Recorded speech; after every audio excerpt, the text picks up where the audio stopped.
We maggots live not long.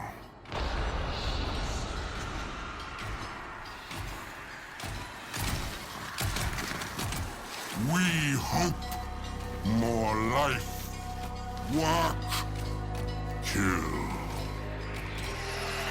Maybe queens notice. Maybe they share the old blood.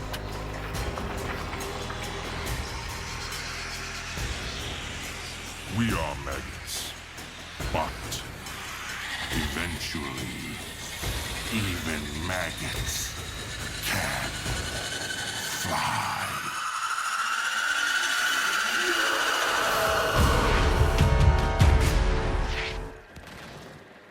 Hello everyone, welcome back to the channel. I'm Leonard Triple G, this time with a Warframe video. Now this is a long time coming video that I've postponed time and time again because I wanted to see where they was going, I just wanted to see the changes they would make, and well, they haven't really changed a lot, so I'm finally going to talk about it again. This is a video about the Kuva Leeches. Now the Kuva Leeches were introduced last year as a byproduct of the Kingpin system.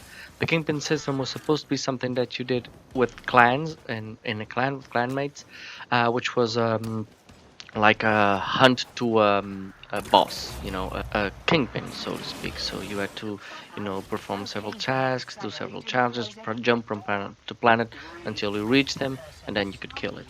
Unfortunately, they realized that people jump maybe too often from clans. Maybe clans don't live that long or don't have that lifespan of really big number of players, and also it would be cutting off people that aren't in clans, people that play the game and aren't in clans, which is I would say it's like a big part of it, because I remember that in Nightwave they had challenges to do with a friend or with a clanmate, and people complain about it because, oh, I got no friends, I can't do it. So they removed it and they made it like a solo enterprise, a solo mission. The problem is they didn't realize just how bad it was until they put it out there. I mean, the leeches function in this manner, which is to go to a high level mission against Grenier.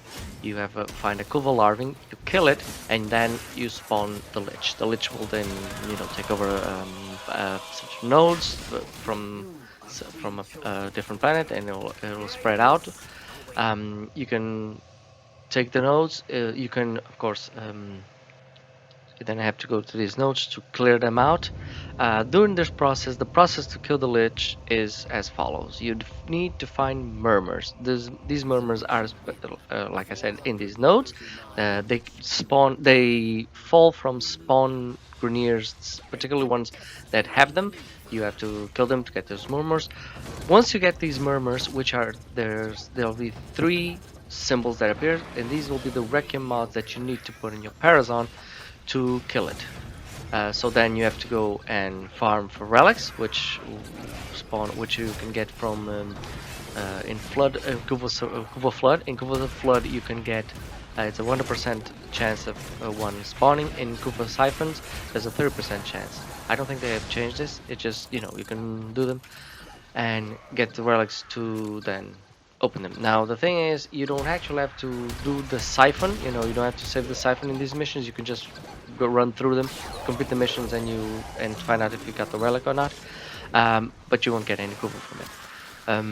Then you have to open them. Same as relics. You have to get a squad together with the same relic. Just to improve your odds of getting it. And then, and this is the part that really just it was already bad enough for us to do all these things, but then when you get to kill it, you have to guess the order in which you have to kill it. I mean, that doesn't make any sense to me. I mean, what they sold this as a really tough boss. Every time you fight it, it'll be stronger, so you need to get more stronger weapons or get a better build or maybe change your Warframe even. But it didn't do that. They didn't do nothing like that. Of course, you have this mechanic where you have this tic-tac-toe kind of thing, where you put a Wreckjack mod in the first slot, and then you figure out if it works. Then you put the second one, and the third one. It's too much of a hassle just to get a reskin, restat Grenier weapon. That's it.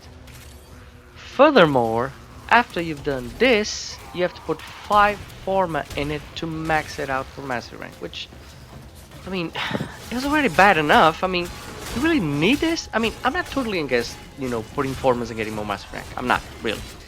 But I think this should be spread out to all weapons in your arsenal, all the weapons in the game, so that way, you can just choose what forma to use whenever you like, because as is, you'll need like 130 forma just to build up these weapons.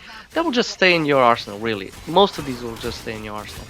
Among all these Kuva weapons, which are now, I guess there are 16 of them, only 4 of them are new, 4 of them are new. I'm not saying the other ones are bad, I'm not saying that. But let's face it, they did this because they don't know how to build up mastery rank. Because the mastery rank earning in this game is exponential, so the curve is getting steeper and steeper and steeper. They have to, just create items for you to farm and build and level up or build and then level up just to get to that level.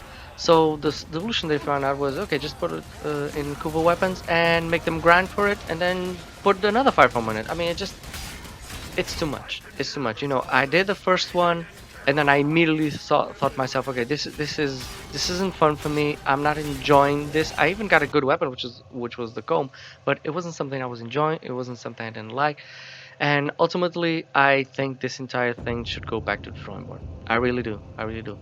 It needs a change. To me, really, they could have just put it like a bounty in Palomino, map Palomino, because that's where we changed the ribbon shards.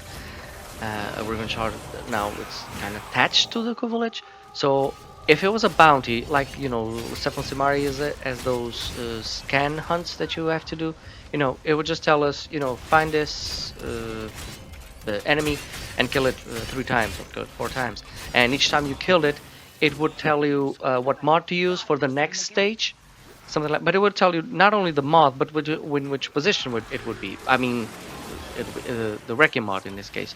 To me, it would be like the first kill you give you the first Wreckjack mod to go to the next stage. The second you kill it again to go to the third stage, and third stage to the fourth stage, and so on. With each stage, with each time that you find it, and each time you fight it, he uses more and more of the abilities of the Warframe abilities that he has.